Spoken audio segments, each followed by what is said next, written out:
Donc, on a aujourd'hui la chance d'accueillir Amandine Crispin pour son livre European Social Question. Et Amandine est professeure de sciences politiques et d'études européennes à l'Université libre de Bruxelles, et professeure invitée au Collège d'Europe à Bruges, avec au démarrage une thèse sur la question de la réaction de la gauche à la directive sur la libéralisation des services, la célèbre directive Bolkestein. Et ensuite, Amandine a beaucoup travaillé sur les questions de gouvernance socio-économique dans l'Union, les questions de politique sociale, évidemment. Et si on prend dans les dernières publications qu'elle a consacrées à ce thème-là, outre le livre dont on va discuter aujourd'hui, il y a également un ouvrage qui s'appelle L'Europe sociale, qui a été publié aux éditions de l'Université libre de Bruxelles en 2019. Un ouvrage collectif, Governance and Politics in the Post-Crisis European Union, en 2020 à Cambridge University Press, un ouvrage de méthode de Sciences Po chez De Buck en 2016, un sur le welfare market in Europe chez Palgrave en 2016, et on va voir que c'est un thème qu'Amandine partage avec sa discutante Clémence, qui a aussi travaillé et écrit sur ce sujet-là. Et puis, si je remonte un peu un autre, Social Policy and Euro Crisis, chez Palgrave aussi en 2015.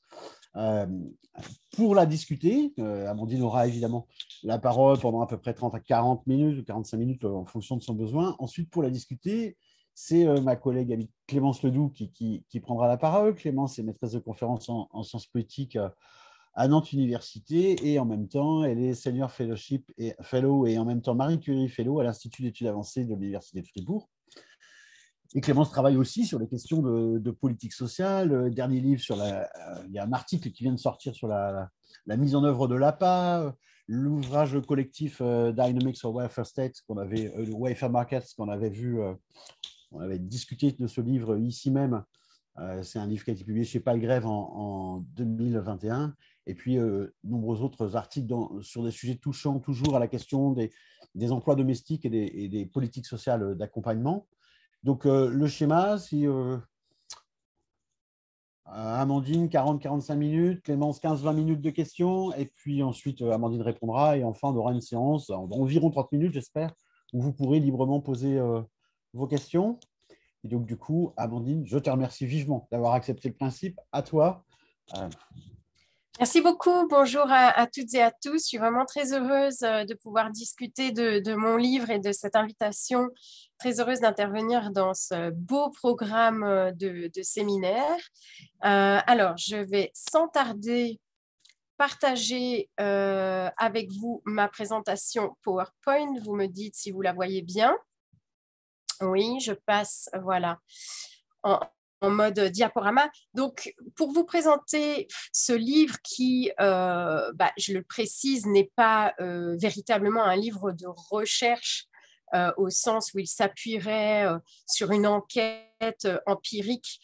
C'est une sorte d'état de l'art analytique et critique qui vise à donner une vue d'ensemble sur la question du rôle de l'Union européenne dans les questions sociales et dans la gouvernance des politiques sociales, et qui se concentre sur les aspects, comme le sous-titre l'indique, sur les controverses dans le champ. Et donc, pour vous présenter et aborder de manière transversale un peu tous les chapitres du livre, je vous présente aujourd'hui donc cette question ou cette controverse sur l'idée que l'Europe sociale serait pour certains insignifiante, pour d'autres en rattrapage et pour d'autres encore dangereuse. Et donc, on va voir, en balayant un petit peu le contenu du livre, pourquoi et comment sont justifiées ces thèses en présence.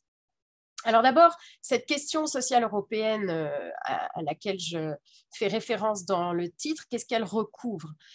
Eh bien, comme je pense, vous le savez, cette notion d'Europe sociale qu'on entend très souvent, c'est une notion qui est par définition polysémique, qui renvoie d'abord à un ensemble de politiques publiques au niveau européen.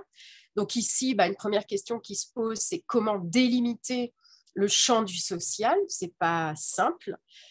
Donc, par exemple, dans mon livre, moi, j'ai fait le choix d'inclure le secteur de la santé, mais d'exclure ce qui relève des politiques de l'éducation et de la culture. Peut-être que certains pourraient faire un autre choix. Vous voyez aussi sur la droite la couverture du livre du collègue britannique Paul Copeland, qui a publié en 2020 un livre sur ce que lui appelle la dimension sociale du marché intérieur. On parle souvent également de gouvernance socio-économique de l'Union économique et monétaire. Et puis, l'Europe sociale, ça pose d'emblée la question de ce qu'on a appelé, peut-être le terme encore plus en vogue il y a 20 ans, le modèle social européen, qui pose la question de la centralisation des politiques sociales dans un panorama où on sait qu'on a en réalité des modèles nationaux, et donc il y a toute une littérature sur la typologie des modèles d'État-providence. Mais surtout, la question sociale européenne et cette notion d'Europe sociale sont des interrogations, des notions intrinsèquement normatives, qui d'abord posent la question de l'équilibre, du rapport entre d'une part le marché, market making, comme on dit en anglais, ou de la commodification des processus économiques et sociaux versus la réglementation sociale ou des politiques de décommodification. Et puis, l'Europe sociale, évidemment, ça reste, je pense, un projet politique. C'est un peu un slogan, hein, l'Europe sociale. On le retrouve sous toutes ses formes dans tous les manifestes, les programmes de partis, du Parti socialiste européen, mais aussi dans tous les tracts de la plupart des syndicats européens, des syndicats de travailleurs, etc. Donc, c'est un projet politique, et au-delà du rapport avec la gauche, sur lequel je reviendrai dans un instant, cette notion d'Europe sociale, elle a vraiment été avancée par l'ensemble des acteurs pour légitimer en fait le projet d'intégration régionale dans son ensemble, et ce, depuis le début. Et donc, le point de départ de ce livre, c'est vraiment de se dire l'Europe sociale, ce n'est pas une notion fixe donnée qui couvrirait un contenu objectif, mais en fait, c'est avant tout une controverse. La question même de savoir ce que c'est et si même elle existe est une controverse. Alors, deuxième point de départ, c'est ce que l'Union européenne et ses traités disent eux-mêmes des ambitions sociales de l'Union. Et donc, vous voyez que dans cet article 3 du traité sur l'Union européenne, il y a un certain nombre d'ambitions qui sont affirmées, des ambitions nombreuses. Ça va du développement durable. On retrouve évidemment ici l'économie sociale de marché hautement compétitive. Donc, c'est une notion sur laquelle, d'ailleurs, des collègues ont écrit tout un article qui est paru dans JCMS, parce que c'est en soi tout un débat politique. Mais bon, vous voyez le progrès social, la qualité de l'environnement, le combat contre l'exclusion sociale et les discriminations, la promotion de la justice et de la protection sociale, l'égalité entre les hommes et les femmes, la solidarité entre les générations, les territoires, etc., etc. Donc, vous voyez que les ambitions sociales, elles sont à la fois importantes et nombreuses. Alors, de manière un peu plus analytique, ce que je propose dans le livre pour comprendre en fait cette action de l'Union européenne, qui est vraiment multiforme, c'est essentiellement trois perspectives. D'abord, l'action de l'Union européenne, elle s'exprime au niveau de la cohésion sociale, mais la cohésion nationale au sein même des sociétés et des États. Donc, l'Union européenne joue un rôle sur les politiques, je dirais, purement nationales.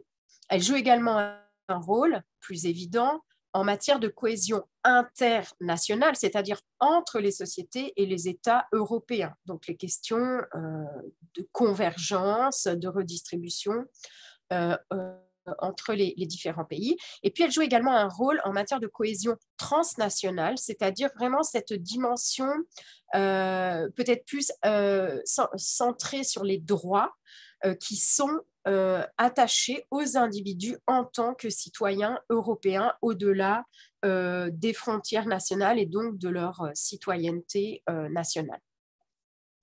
Donc, finalement, les controverses que je traite dans le livre, se cristallise sur la question sociale qui, en fait, se dédouble en deux questions. D'abord, est-ce qu'on peut dire que l'Union européenne contribue à renforcer la cohésion sociale? Et puis, à partir de là, faut-il étendre ses compétences à l'avenir ou, au contraire, chercher à les réduire? Donc, dans cette présentation, je montrerai qu'il y a trois grandes thèses en présence. Premièrement, l'idée que l'Europe sociale est insignifiante. Deuxièmement, l'idée qu'elle est en rattrapage.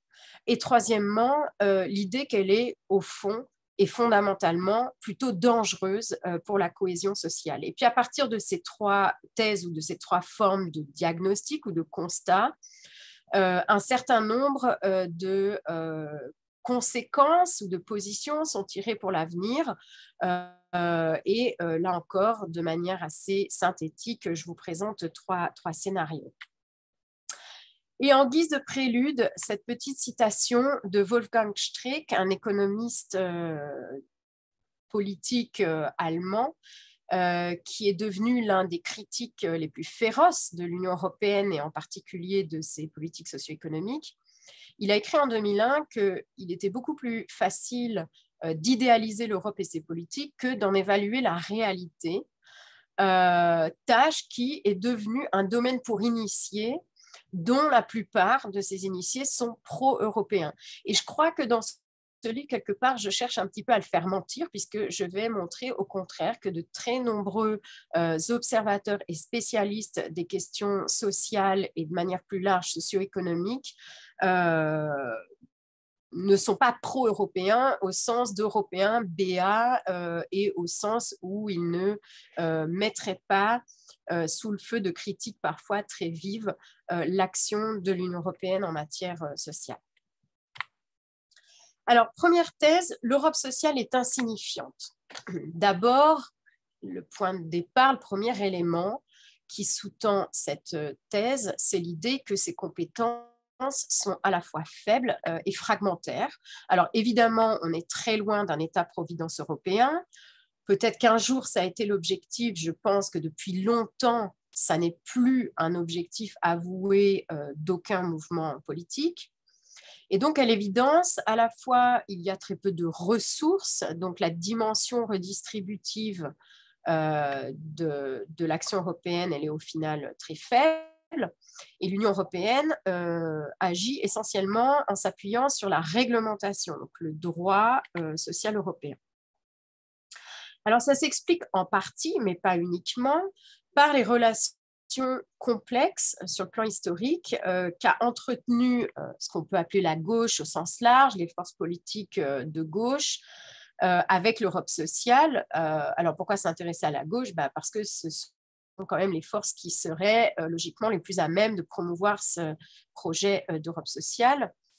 Le mouvement fédéraliste des années 50 s'est montré assez rapidement critique par rapport au tournant libéral qu'a constitué l'adoption du traité de Rome, qui évidemment pose en pilier indépassable les quatre libertés et finalement quelque part des idées, des fils conducteurs de l'idéologie économique libérale.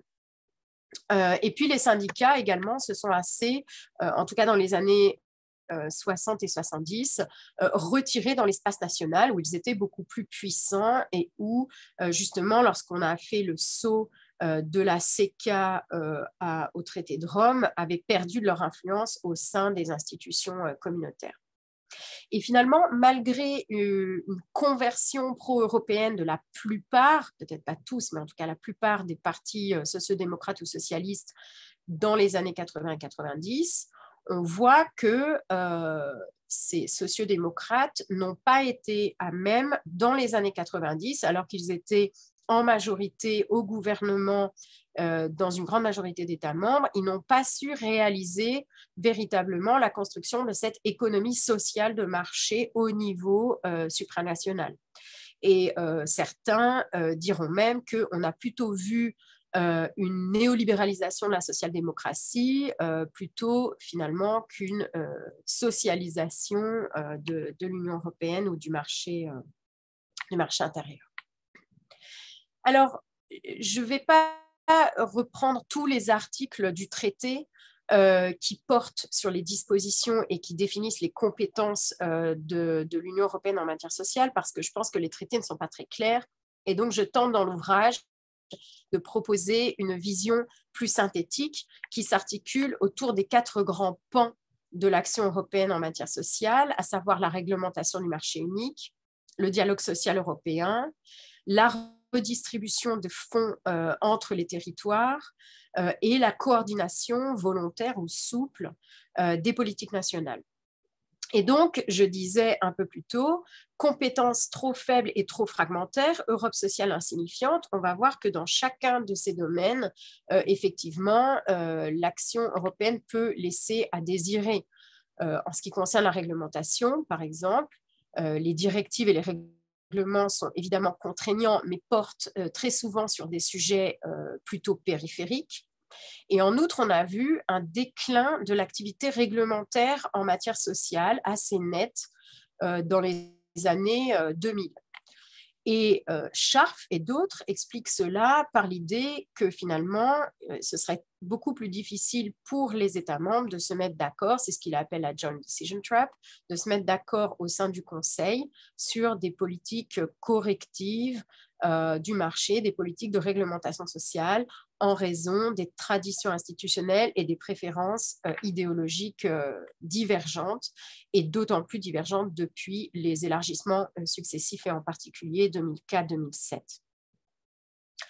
En ce qui concerne le dialogue social européen, donc qui recouvre des procédures de négociation entre partenaires sociaux, entre représentants des employeurs, Business Europe essentiellement, et la Confédération européenne des syndicats, on voit que la dynamique insufflée par Jacques Delors dans les années 90, finalement, a produit très peu d'accords statutaires, c'est-à-dire des accords contraignants, que la très grosse majorité de l'output du dialogue social, c'est du soft law, et que finalement, on n'a pas un véritable néocorporatisme européen qui permet de réguler les relations industrielles au niveau européen. Et Wolfgang Streeck dirait même que ce dialogue social européen a été complètement instrumentalisé par les institutions européennes. Troisième plan d'action, la redistribution entre les territoires. Alors, il y a évidemment plusieurs fonds qui s'intéressent ou qui servent à mettre en œuvre la politique de cohésion, mais on s'intéresse en matière sociale plus particulièrement au Fonds social européen, qui est en marche depuis 1964 et représente à peu près 10% du budget de l'Union. Alors là, c'est très, très compliqué de mesurer l'efficacité qui est assez largement filtrée en fait, par l'action au niveau régional, puisque les fonds sont distribués aux régions. Mais en tout cas, en 2020, on constate un fossé persistant entre un groupe de régions situées dans le cœur prospère du nord et du continent européen, et puis des périphéries au sud, à l'est, dans la région baltique, qui reste encore très en deçà au niveau du niveau de vie et de protection sociale. Et puis pour finir, la coordination volontaire des politiques. Donc c'est tout ce qui relève du soft law, la méthode ouverte de coordination qui a été initiée dans les années 2000, qui a ensuite été absorbée par le semestre européen. Là encore, la mise en œuvre est très inégale. C'est loin d'être une méthode top-down infaillible. En réalité, ce que les recherches sur la coordination montrent, c'est que beaucoup dépend de l'agenda des élites politiques nationales. Lorsque les réformes vont dans le sens de l'agenda domestique ou lorsqu'un groupe de réformistes se saisit des mots d'ordre européens, ça peut produire beaucoup de résultats, pour le meilleur et pour le pire. Et sinon, on voit beaucoup d'inertie en la matière.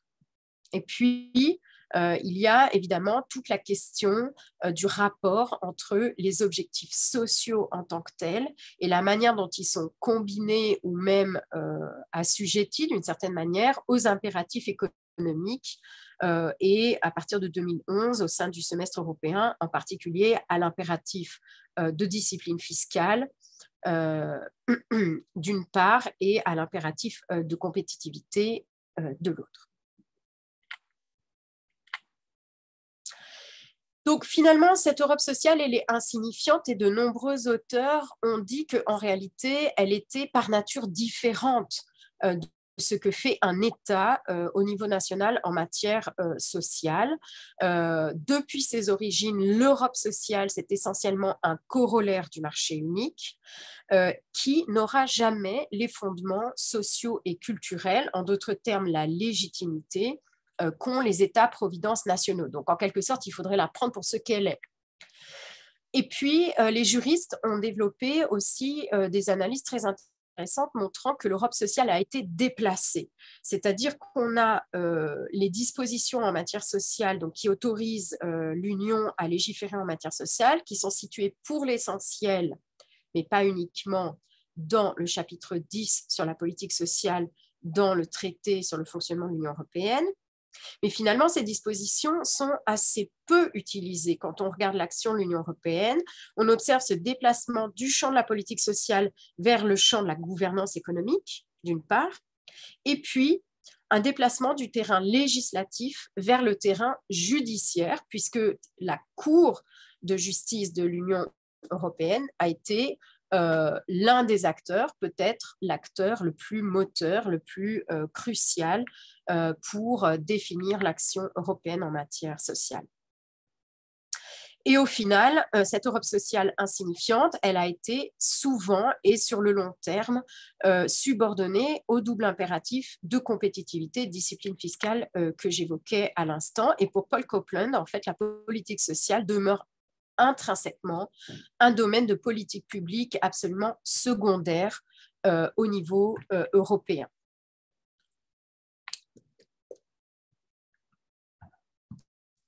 Alors, la deuxième thèse en présence qui ne s'oppose pas frontalement, mais qui dénote, qui se démarque de cette première thèse, veut que l'Europe sociale, c'est au final plutôt une entité qui est en constante dynamique et en constant rattrapage.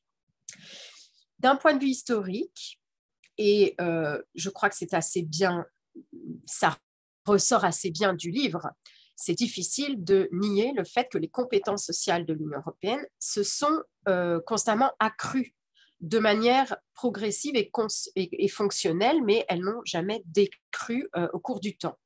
Donc, en fait, on voit non pas un accroissement linéaire ou une construction linéaire de l'Europe sociale, mais une succession, voire même parfois la simultanéité d'offensives pro-marché, d'offensives néolibérales, et puis de politiques, de mesures, de mécanismes de compensation au niveau de la réglementation ou même parfois des dépenses en matière sociale. Donc très clairement, si on remonte seulement jusqu'au début du XXIe siècle, on a eu entre 2004 et 2009 sous l'ère Barroso, mais ça concerne également la Cour européenne de justice, une très claire offensive pro-marché. C'est toute l'époque directive Bolkestein, les arrêts de la Cour Ruffert, Laval, Viking, Luxembourg. On a eu de la même manière, après la crise de 2008-2010, la crise des dettes souveraines, une réponse austéritaire avec le lancement du semestre européen absolument focalisé sur la discipline fiscale. Et puis, on a eu des mesures de compensation ou de rattrapage. Vous voyez ici, par exemple, en bas à droite, le petit logo de la Youth Employment Initiative qui a été lancée en 2012 et qui est en fait la coupole européenne et la ligne de crédit européenne au sein du Fonds social européen de ce qu'on a appelé la garantie jeune. Et donc, il y a eu une recommandation du Conseil qui a enjoint l'ensemble des États membres à mettre en place une garantie jeune. Donc en France, ça a convergé, il y avait une initiative tout à fait similaire au niveau français, elles ont convergé exactement au même moment en 2012. Et puis au niveau de ce semestre européen, donc, qui est un cycle de coordination annuelle de la gouvernance socio-économique, je le disais au départ, donc entre 2011 et grosso modo 2014-2015, extrêmement focalisé sur la discipline fiscale et la baisse de la dépense publique. Et donc, par contre-coup, qui dit baisse de la dépense publique dit coupe dans les politiques sociales. On voit qu'à partir de 2014-2015, et c'est toute la thèse des chercheurs de l'Observatoire social européen, Bart van Erck, et du collègue Jonathan Zeitlin de l'Université d'Amsterdam, la thèse de la socialisation progressive du semestre européen, où finalement les acteurs au sein du Conseil EBSCO, au sein des comités du Conseil pour l'emploi, pour les politiques sociales, etc., auraient réussi à faire entendre leur voix et à imposer le fait qu'il y ait une plus grande présence à la fois des acteurs, mais aussi des questions sociales au sein de ce semestre européen. Et finalement, la raison pour laquelle l'Europe sociale est en rattrapage, c'est que c'est avant tout un champ de lutte politique entre différents acteurs. Vous voyez ici la table du Conseil avec le logo ici en haut du Conseil ECFIN, Economy and Finance, Business Europe pour le côté plutôt pro-marché et le European Services Forum qui est un lobby assez important, même l'un des plus influents en matière de services, y compris de services financiers. Et donc finalement, on voit qu'on a d'un côté, et ça peut paraître très caricatural, mais les spécialistes du champ, et pour m'être intéressé à ces questions-là, on constate que ça reste très stable dans le temps.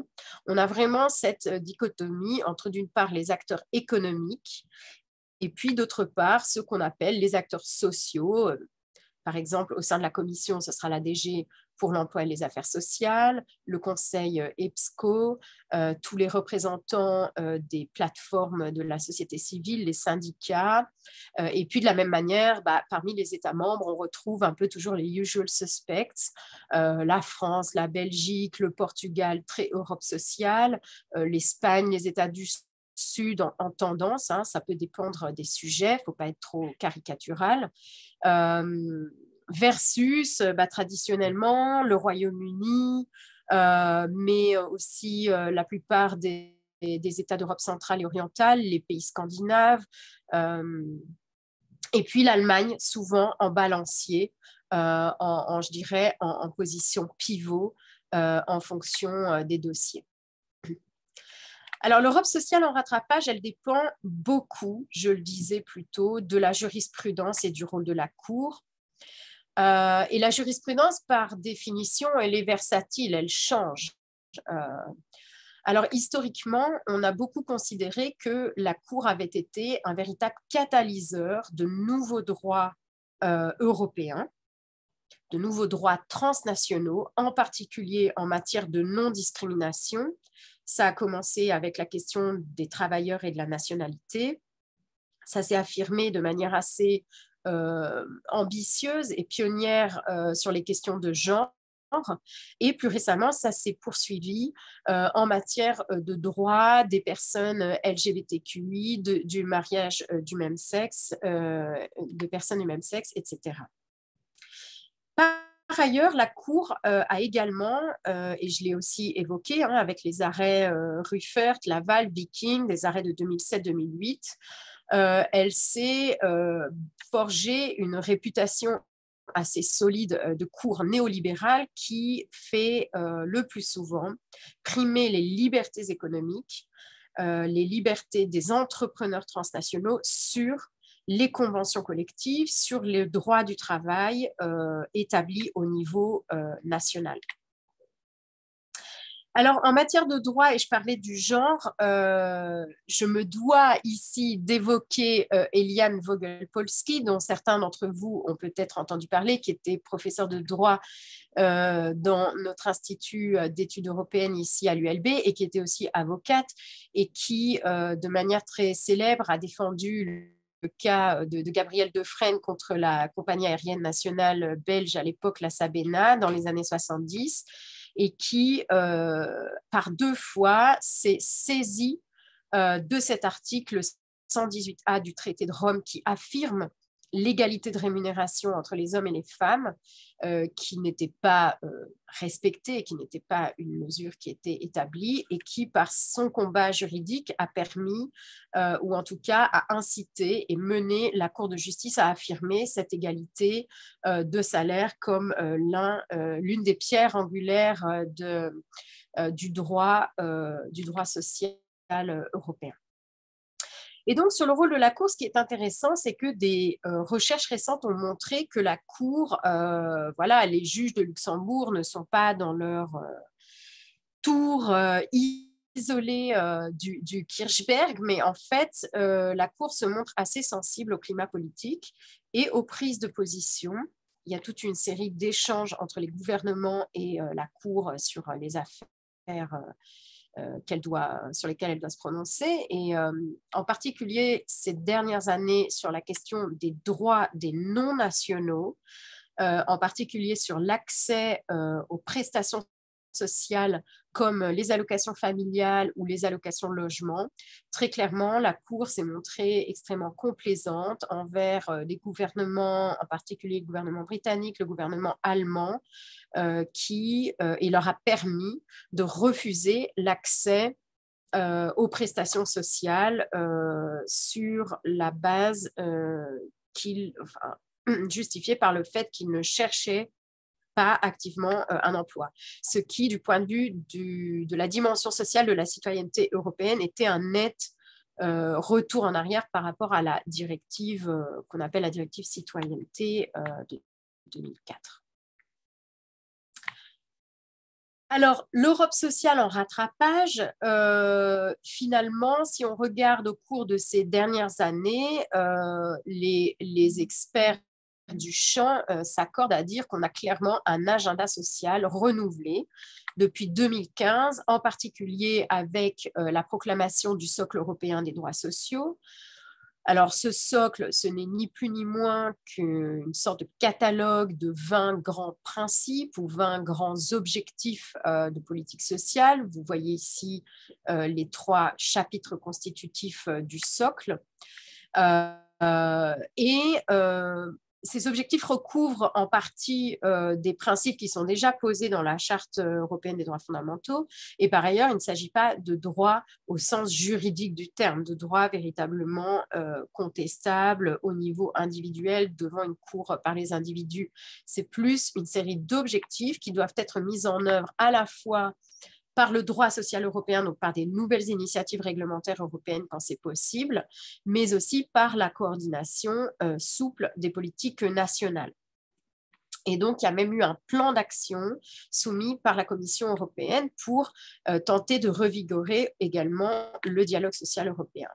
Et donc ici, vous voyez que ce socle européen de droits sociaux a permis d'insuffler une nouvelle dynamique et a donné jour à une série de directives, de nouveaux textes qui ont été proposés et adoptés sur l'équilibre entre vie professionnelle et vie privée, sur les conditions, la transparence des contrats de travail, l'accès des travailleurs salariés et non salariés à la protection sociale, et puis la peut-être plus fameuse proposition de directive sur les salaires minimaux qui est encore en négociation. Finalement, troisième grande thèse en présence dans le champ, l'Europe sociale serait fondamentalement dangereuse. Et je commence ici avec ce que j'ai nommé, alors vous verrez, j'ai nommé de manière un petit peu catchy, peut-être artificielle, un certain nombre d'écoles, mais je trouve que ça recouvre quand même des mouvances et des types de travaux et d'approches. Alors d'abord, l'école allemande, dont Fritz Scharpf, vous voyez ici sa photo, est l'un des plus illustres représentants. Il y a toute une série de chercheurs qui travaillent à l'Institut Max Planck de Cologne qui défendent l'idée que intrinsèquement l'Union européenne ne peut pas être une économie sociale de marché parce que son régime est intrinsèquement asymétrique. Désolée pour la faute ici, c'est un reste de l'anglais. Et donc, cette thèse s'articule notamment à l'argument de la surconstitutionnalisation de la politique économique. Donc, un certain nombre de chercheurs montrent que, contrairement à ce qu'on a au niveau national, les traités européens contribuent à rigidifier, à constitutionnaliser des libertés économiques et que donc cela constitue en quelque sorte un carcan néolibéral. Et puis, l'Union européenne, selon eux, a également très fortement déstabilisé les systèmes nationaux de relations industrielles. On a déjà évoqué ces 4 arrêts de 2007-2008 qui ont vraiment créé un malaise et soulevé une vague d'indignation dans les milieux juridiques du droit social, du droit du travail, mais dans le monde aussi syndical, et qui a donné lieu à des ajustements réglementaires au niveau national, mais néanmoins, il y a des travaux qui montrent très bien que le système de négociation collective, par exemple en Suède ou en Allemagne, a été confronté à un phénomène de dumping social assez important depuis ces fameux arrêts de 2007-2008. Alors, on a ensuite une école française qui ne recouvre pas absolument tout ce qui se fait en France sur l'Europe sociale, évidemment, mais je dirais une certaine mouvance qui s'inscrit dans une perspective disciplinaire plutôt ancrée dans l'histoire, dans la sociologie, et qui dénonce finalement l'intégration européenne dans son ensemble, comme un projet fondamentalement néolibéral promu par les États-Unis et déterminé depuis les origines par ce traité de Rome qui s'appuie sur les 4 libertés qui sont finalement l'ABC de l'idéologie économique libérale et néolibérale, et donc d'où l'idée que cette Europe sociale, c'est un mythe et qu'elle n'aura jamais lieu.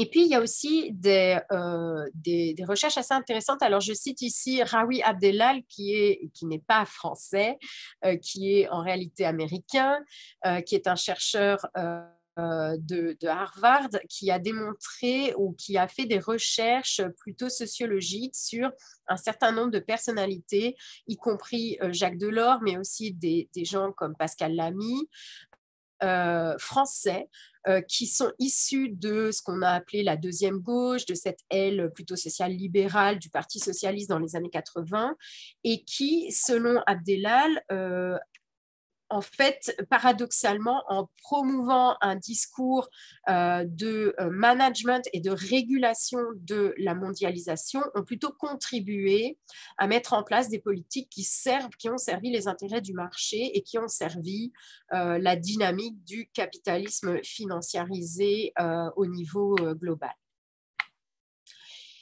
Pour l'école anglaise, également, cette Europe sociale, c'est un rêve impossible parce que, et vous voyez ici Paul Copeland, que j'évoquais au début, et Mary Daly, qui est une éminente spécialiste des questions sociales à Oxford. Pour eux, et pour d'autres aussi comme David Bailey, il est impossible de compenser en fait ce biais néolibéral de l'Union européenne. Et il y a même un groupe de collègues, vous en avez peut-être à l'époque eu connaissance, qui ont prôné ce qu'ils ont appelé le Lexit, c'est-à-dire l'idée que l'Union européenne était tellement néolibérale que finalement, si le Royaume-Uni avait la moindre chance de réorienter son modèle socio-économique, eh bien, ce serait plus probable que cela arrive en dehors de l'Union européenne, finalement, qu'à l'intérieur. 4e perspective, pour dire un peu la même chose, c'est l'école d'Amsterdam. Vous voyez ici la photo de Sebastian van Apeldoorn, qui, eux, se réclament plutôt du matérialisme historique au niveau transnational et qui démontrent que finalement, l'intégration européenne, ce n'est ni plus ni moins qu'une grande restructuration du capitalisme. Et dans la perspective gramscienne, néo-gramscienne qui est la leur, finalement, l'Union européenne incarnerait un projet hégémonique hégémonique et instrumentaliserait cette idée d'Europe sociale pour, au final, servir cette restructuration et ce redéploiement transnational du capital. Alors, j'en arrive aux 3 scénarios pour l'avenir qui découleraient de ces 3 grandes thèses, de ces 3 grandes controverses, Europe sociale insignifiante, en rattrapage ou dangereuse. Ben, finalement, un certain nombre pensent que, alors notamment l'école allemande, mais aussi les syndicats scandinaves, et on l'a vu très clairement dans les débats extrêmement vifs sur la directive sur les salaires minimaux, pensent que les compétences de l'Union européenne ne doivent pas être étendues, qu'elles doivent être au contraire limitées, que la Cour de justice européenne ne doit pas être compétente sur tous les sujets de politique sociale, qui finalement ne relèvent que de la légitimité des États nationaux, et voire même, c'était en quelque sorte ce qu'avait proposé Fritz Scharp après la crise des dettes souveraines, que cette union monétaire, elle est intrinsèquement problématique, elle conduit forcément à une déstabilisation des États-providence nationaux et qu'il faudrait la déconstruire ou en tout cas la construire différemment, mais qu'il y a une divergence de modèles socio-économiques trop importante au sein de l'UEM. Et finalement, l'idée rejoindrait un modèle de devoir négatif dans lequel l'Union européenne aurait pour première tâche d'offrir une égalité des chances à tous les Européens dans le marché unique, donc une série d'opportunités pour aller voilà, chercher en quête d'une vie meilleure pour se déplacer dans le marché unique, mais que la tâche principale de l'Union européenne, ce serait surtout de tolérer et de préserver tous les modèles sociaux nationaux sans chercher à les transformer. Le scénario 2, qui découle plutôt de l'idée que l'Europe sociale est en rattrapage, c'est un scénario de renforcement graduel des compétences sociales de l'Union européenne. Ça, c'est un peu la position avancée par un groupe de chercheurs que j'ai appelé les conseillers, tout simplement parce qu'ils sont souvent sollicités par les institutions européennes, rédiger des rapports ou mener des projets de recherche financés par les institutions. Vous voyez ici Anton Hemrek et Maurizio Ferreira.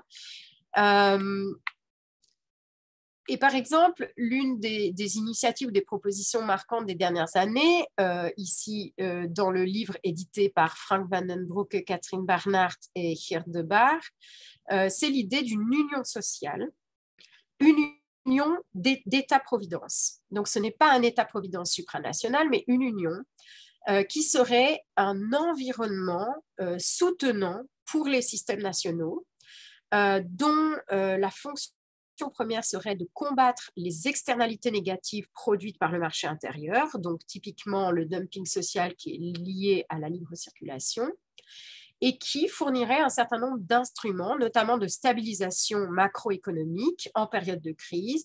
Donc, ils ont proposé, et depuis longtemps, la mise sur pied d'un fonds d'assurance chômage européen.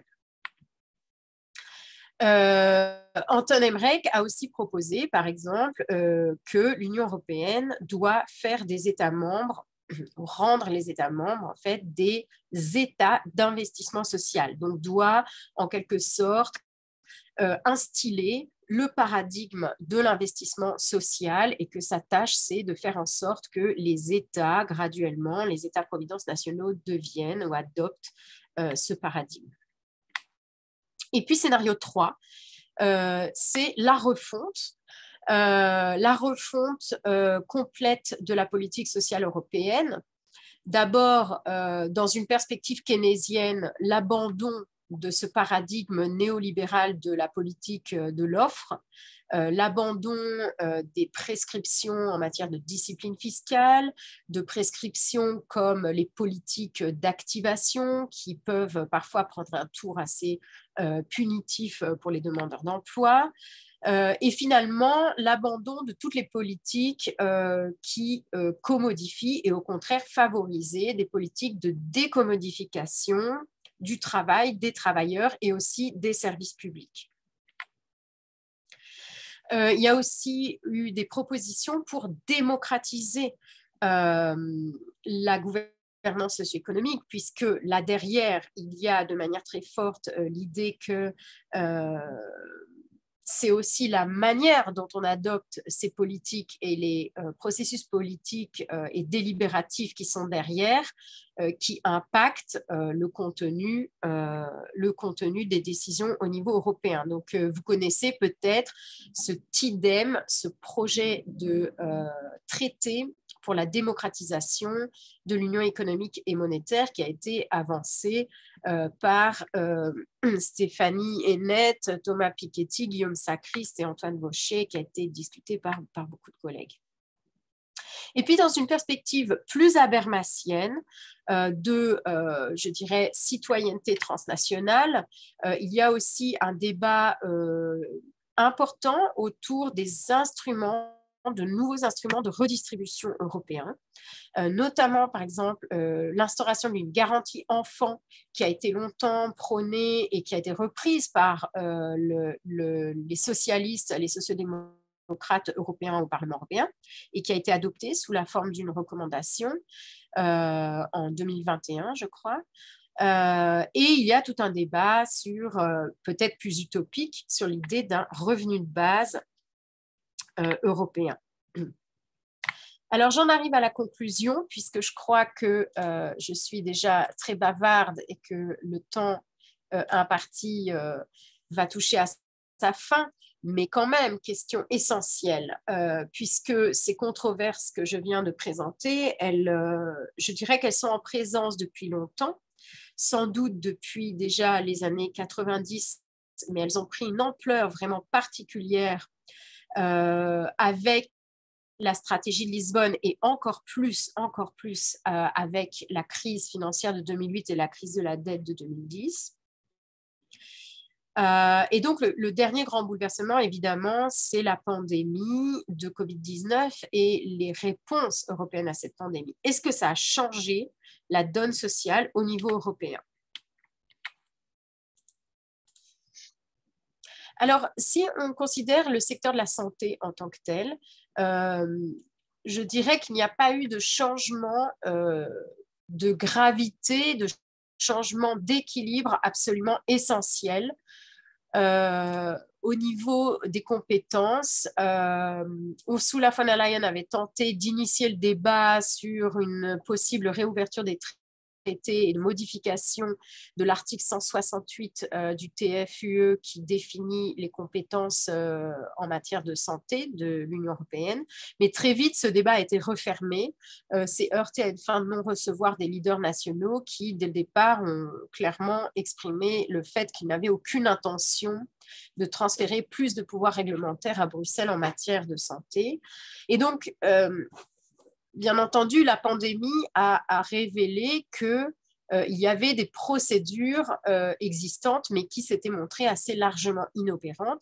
Et donc, les initiatives qui ont suivi la pandémie ont visé à renforcer ces procédures, notamment en matière de coopération pour la protection civile avec un nouveau mécanisme qui s'appelle Rescue, mais aussi le renforcement des 2 agences de l'Union européenne en matière de santé, et puis cet élément plus novateur, ce nouveau mandat pour la commande publique européenne en matière d'achat groupé de vaccins.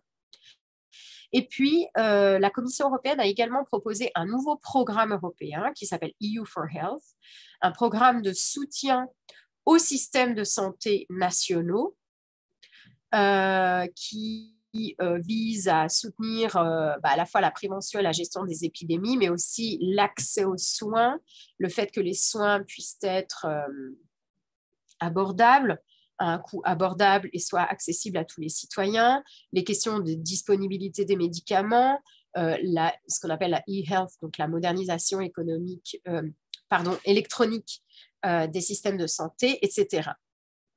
Mais ce qui est intéressant d'un point de vue politique, c'est que la Commission européenne a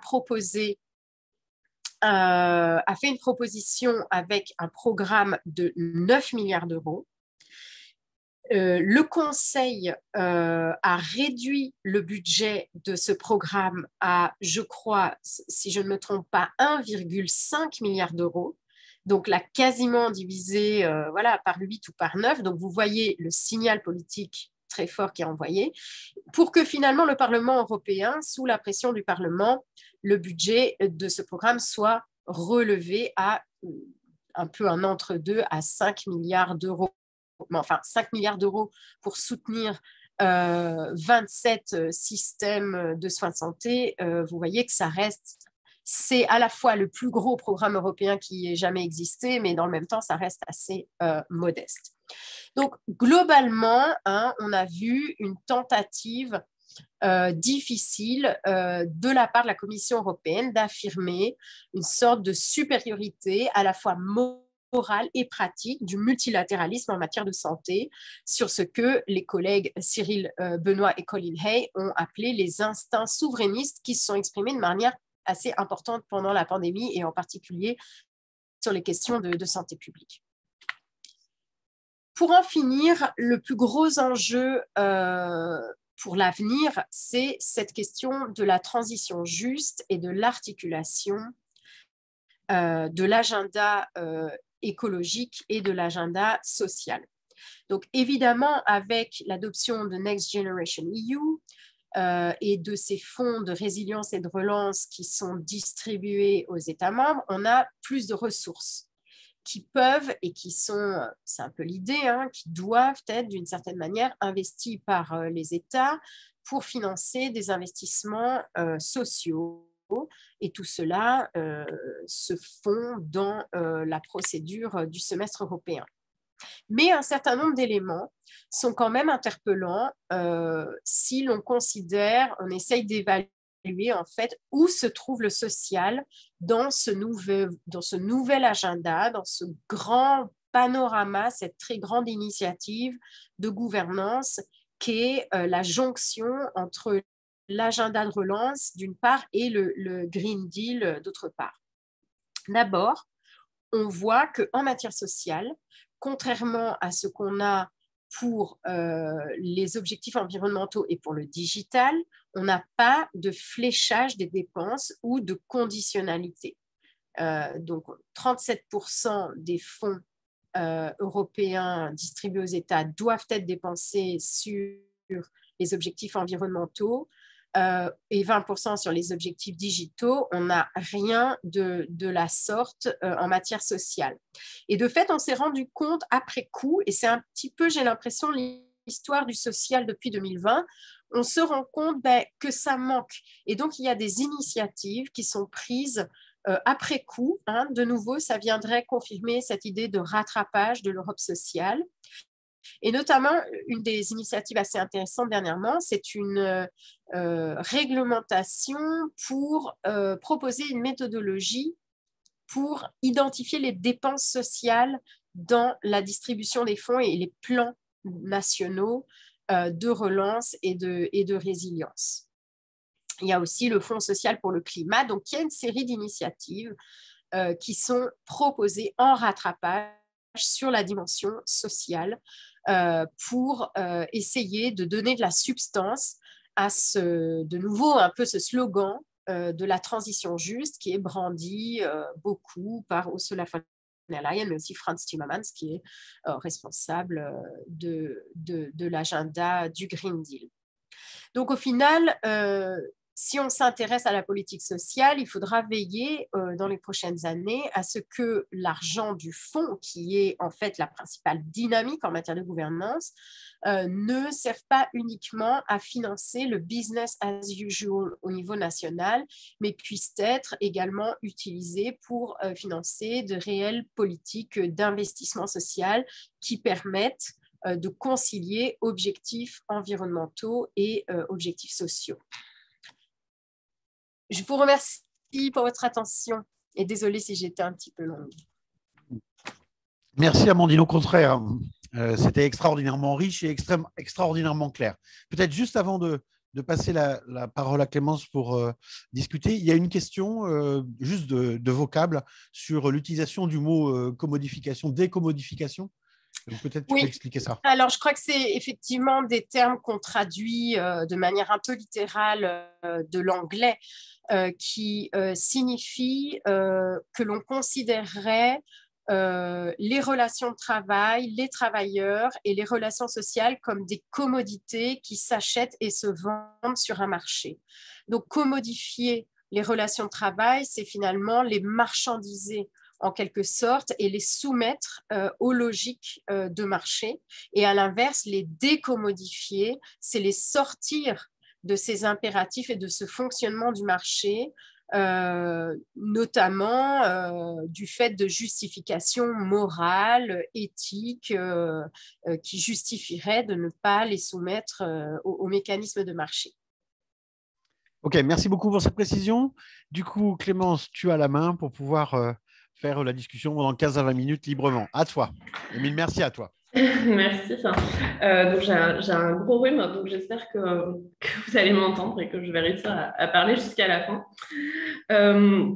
Donc je voudrais tout d'abord remercier la chaire Ethos, Telos, Nomos de l'Europe et Arnaud Leclerc de me donner l'occasion aujourd'hui de discuter de nouveau les travaux d'Amandine Crespi. Donc je vous lis depuis plusieurs années. C'est toujours un plaisir renouvelé que de se plonger dans vos travaux.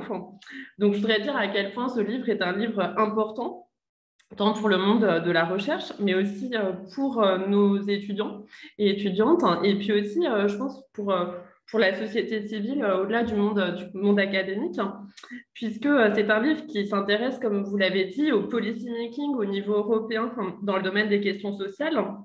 Donc, vous avez bien conscience que c'est une approche qui est par le haut, parce que, voilà, vous le dites dans le livre, les welfare states nationaux filtrent les politiques européennes. C'est ce qu'ont aussi montré Sophie Jacot, Bruno Palier et Paolo Gradiano. Et donc, ça serait un autre livre que d'étudier comment, justement, précisément, on peut identifier des façons différentes de filtrer, ensuite de regarder vraiment très en détail les effets suivant les territoires de ces politiques européennes, même si le livre est quand même pourtant émaillé de réflexions sur l'effectivité de ces politiques. Malgré tout, vous montrez quand même bien comment, par exemple, les acteurs politiques ont finalement laissé à la Cour de justice de l'Union européenne la tâche de définir à quel point la charte des droits fondamentaux pouvait être opposable ou pas. Donc, on a quand même, malgré tout, même si ce n'est pas systématiquement fait, parce que sinon, ça serait 200 pages de plus.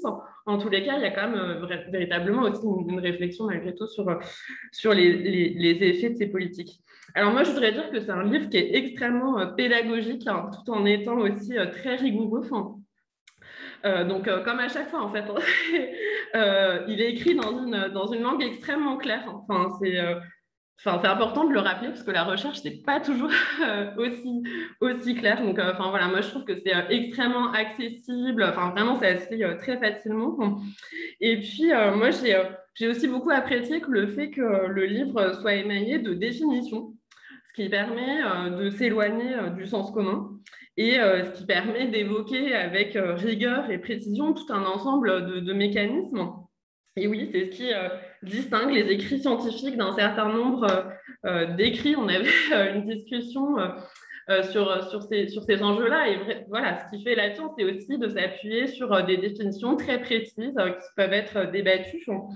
Et donc, par exemple, dans le chapitre 5, vous revenez sur la distinction entre libéralisation, dérégulation, social dumping, et c'est des définitions qui sont vraiment bienvenues et qui sont très utiles, en fait, pour savoir de quoi on parle. Donc, vous dites, voilà, la libéralisation, c'est l'extension des marchés, ce qui stimule l'échange international en permettant la compétition entre des opérateurs nationaux et étrangers. De fait, la libéralisation entraîne souvent avec elle la suppression des barrières à l'extension des marchés, avec la suppression des barrières douanières ou des régulations nationales, mais ce n'est pas exactement la même chose que la dérégulation, qui, elle, renvoie au fait de supprimer un ensemble de règles s'appliquant à des acteurs économiques et sociaux. Donc, de fait, la libéralisation entraîne souvent avec elle la suppression des barrières à l'extension des marchés, mais ça n'est pas la même chose que la dérégulation. Et puis, vous définissez le social dumping comme le fait pour les employeurs d'utiliser un coût faible du travail comme un avantage comparatif. Alors, personnellement, je vais garder la définition que vous proposez du welfare state, page 17, parce que enfin, voilà, j'enseigne aussi un cours sur les politiques sociales et je pense que cette définition est sûrement bien meilleure que celle que je prenais, puisque vous le définissez comme une forme institutionnalisée de solidarité dans une société basée sur des régulations et la redistribution de ressources à travers un budget commun. Et finalement, je trouve que c'est une façon assez opérationnelle de définir les welfare states. Et puis, vous continuez en soulignant que la taille du welfare state et sa forme est le résultat de confrontations, de compromis entre groupes sociaux et territoires à l'intérieur d'un État. Donc voilà, enfin, moi je voudrais souligner que ce livre n'est pas du tout jargonnant et vraiment très accessible à tout lecteur qui voudrait se pencher et donc qui peut être aussi accessible au-delà du monde académique, précisément aussi puisque vous revenez sur toutes ces définitions qui peuvent être moins accessibles quand on n'a pas la tête dans les débats académiques. Ensuite, je voudrais dire aussi que c'est un livre qui est très important puisque c'est un livre qui permet à la fois de prendre connaissance de ce qu'ont fait les communautés européennes puis l'Union européenne depuis les années 50 dans le domaine social et qui permet aussi de prendre connaissance des travaux scientifiques sur ces questions. Et là, je voudrais dire à quel point j'ai été impressionnée par l'étendue de votre maîtrise de la littérature et finalement sur l'équilibre que vous arrivez à faire entre à la fois rendre compte des débats dans le monde de la recherche et en même temps permettre aussi de prendre connaissance de la réalité de ces actions de l'Union européenne. Et donc, à la fois, en lisant le livre, on apprend beaucoup aussi sur ce que fait l'Union européenne dans le domaine social et sur ses travaux menés par la recherche. Et donc, moi, même si je suis l'Europe sociale depuis un certain nombre d'années, j'ai beaucoup appris en fait en vous lisant.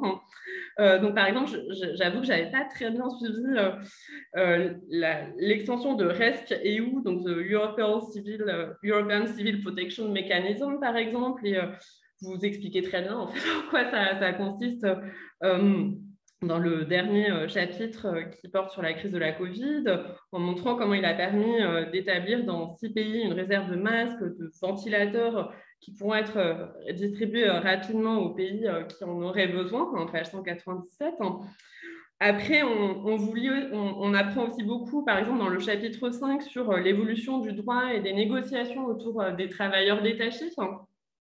Vous montrez le rôle qu'a joué la Cour de justice de l'Union en 90 dans une décision qui indiquait que les États pouvaient appliquer leur législation nationale aux travailleurs détachés, puis comment la Commission a réagi à cet arrêt de la Cour de justice, et puis comment ça a conduit à la directive de 1996, qui en même temps, vous montrez bien, n'était pas très claire, tout en établissant la règle selon laquelle c'est le droit du pays d'origine qui s'appliquait à l'exception du salaire et des congés. Et puis, vous montrez comment cette directive a ensuite été perçue par les pays d'arrivée, par les syndicats. Et vous montrez aussi comment cette directive a été peu contrôlée, comment la situation a aussi changé après les élargissements de 2004. Donc voilà, on apprend vraiment sur... Je prends juste un exemple pour montrer à quel point aussi vous suivez ces instruments dans le temps et revenez sur le rôle des différents acteurs autour de ces instruments. Et donc, il y a aussi toute une dimension historique, en fait, dans le livre qu'on retrouve à travers les chapitres. Et puis, comme je le disais, le livre permet aussi de très rapidement identifier les recherches majeures qui ont été effectuées sur un objet particulier. Et donc, en allant vraiment... je crois qu'il y a jusqu'en 2021, il me semble, vous citez des recherches, voilà, jusqu'à la date, je pense, où vous avez fini la dernière ligne du livre. Et donc, c'est extrêmement utile quand on s'intéresse à ces questions. Et donc, moi, en vous lisant, je me disais, ah oui, mais il faudrait que j'aille lire ce livre ou cet article. Et donc, c'est extrêmement précieux. Donc, merci beaucoup de ce travail qui, finalement, nous permet aussi de nous orienter entre les différentes recherches menées sur les politiques sociales ou l'Europe sociale dans l'Union européenne. Puis en même temps, vous nous permettez aussi de bien saisir les débats scientifiques. Donc, par exemple, dans le chapitre 7, vous montrez comment finalement l'analyse de la soft coordination ou la méthode ouverte de coordination, donc étendue au début des années 2000, puis incorporée dans le semestre européen en 2011, a finalement été analysée de manière assez différente selon les auteurs dans la littérature, avec des écarts entre ceux pour qui c'était une méthode innovante de gouvernance permettant un échange entre le niveau européen et le niveau national, comme Jonathan Seitlin, et puis ceux comme Mary Daly, dont vous avez parlé tout à l'heure, pour qui la MOC a au contraire renforcé la subordination de l'Europe sociale aux impératifs économiques, même si l'existence d'une socialisation de la MOC, comme vous l'avez dit, a aussi été mise en évidence, notamment par les chercheurs de l'Observatoire social européen, qui d'ailleurs interviendront demain, si mes souvenirs sont bons, avec un séminaire avec Nantes. Alors après, du coup, cette littérature que vous discutez, elle est aussi très large, et donc je voudrais aussi souligner la richesse de cette littérature, puisque finalement, vous allez de travaux qui sont plus en théorie politique. Vous avez cité tout à l'heure une perspective plus habermasienne, à des travaux qui sont beaucoup plus sociologiques, et donc je pense aussi à Cédric Hugré et Étienne Pénissa, dont l'un est notamment associé à Nantes. Et donc, évidemment, en passant par des travaux plus en sciences politiques, donc entre ce pôle philopo ou sociologie. Et donc, voilà, vraiment, merci infiniment pour ce travail. Et donc, évidemment, c'est un livre qui donne aussi envie de vous poser un ensemble de questions. Alors, peut-être, pour commencer, je voudrais dire que vous avez choisi de mettre en avant des controverses ou des conflits d'interprétation autour de l'Europe sociale. Et finalement, quand on regarde la structure du livre, le premier chapitre porte sur l'objet, sur les controverses autour de ce qu'est l'Europe sociale. Après, vous avez plutôt deux chapitres qui portent plus sur les acteurs.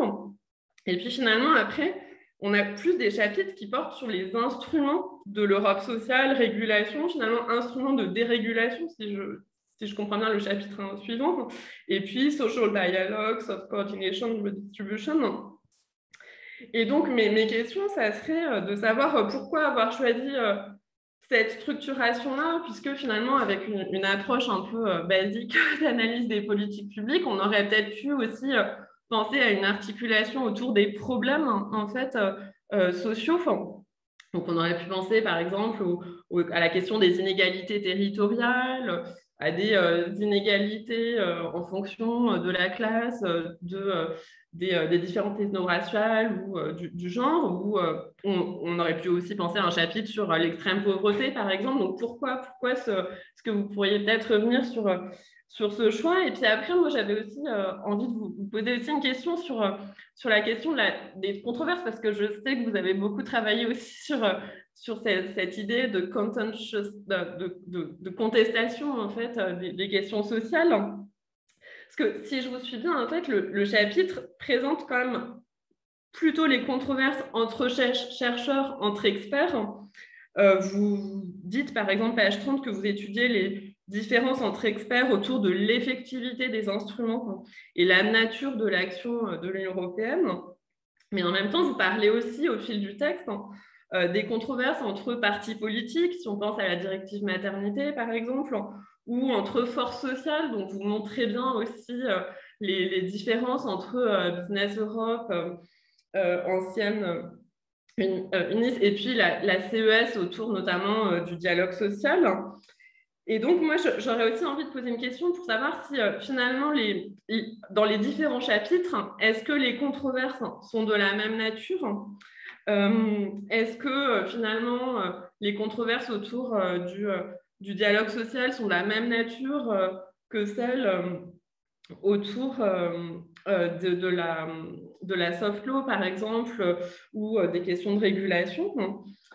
Par ailleurs, est-ce que vous pourriez nous en dire aussi un petit peu plus sur les passages qui peuvent exister entre les controverses scientifiques et les mobilisations sociales en fait d'acteurs et est-ce que finalement c'est selon les thématiques, est-ce que ces frontières sont les mêmes ou pas? Est-ce qu'on voit une circulation finalement des idées entre le monde académique et le monde social qui sont les mêmes suivant les enjeux? Et puis est-ce que parfois, on n'a pas des controverses qui sont aussi de nature différente parce qu'il y a plutôt des controverses autour des façons d'évaluer l'effet d'un instrument et d'autres fois plutôt aussi un conflit autour des objectifs et des valeurs portées par les acteurs? Comment est-ce qu'on mesure aussi les degrés de consensus ou de controverse? Et donc, voilà. Et finalement, comment est-ce que ces controverses sont tranchées? Et j'imagine que ce n'était pas forcément non plus toujours facile d'écrire le livre, puisque vous-même, vous avez écrit aussi sur tous ces sujets. Donc finalement, vous vous positionnez aussi vous-même dans ces débats.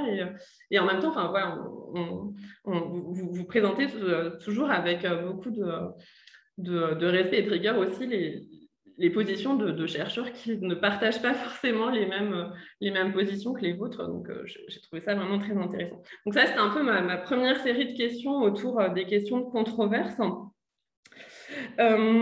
Et puis, alors après, j'avais aussi une question. Finalement, en vous lisant, on a l'impression que tout au long du livre, on a l'impression... Enfin, je ne sais pas si c'est une... Vous allez me dire si c'est moi qui me suis trompée dans la lecture ou si j'ai raison, mais on a l'impression que vous prenez quand même avant tout en considération les inégalités économiques, les inégalités entre classes, ce qui est aussi sûrement lié à l'histoire de la recherche académique sur ces questions, et donc montrant comment les politiques sociales répondent à ces questions. Et donc, je me demandais finalement si on regarderait les instruments que vous décrivez dans les différents chapitres de la même façon, si on s'intéressait aussi un petit peu plus à d'autres types d'inégalités, comme celles en raison de l'appartenance supposée à un sexe, ou suivant les groupes ethno-raciaux.